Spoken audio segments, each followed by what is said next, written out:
আসসালামু আলাইকুম রহমতুল্লাহ। রফিক ভয়েস চ্যানেলে আপনাদের স্বাগতম।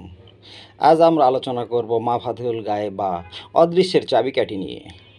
যারা প্রথম পর্ব দেখেছেন তারা জানেন আল্লাহ তাআলা কীভাবে অদৃশ্যের জ্ঞান নিজের কাছে রেখেছেন।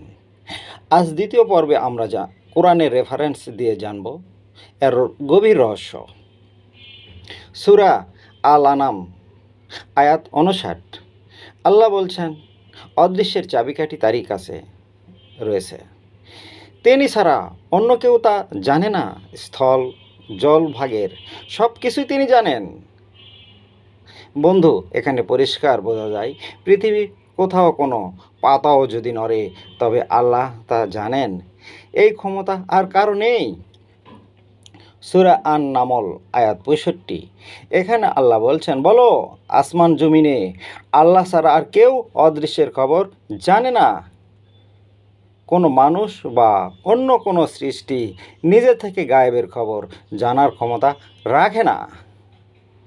আল্লাহর এই অসীম ক্ষমতা আমাদের ঈমানকে আরও মজবুত করে।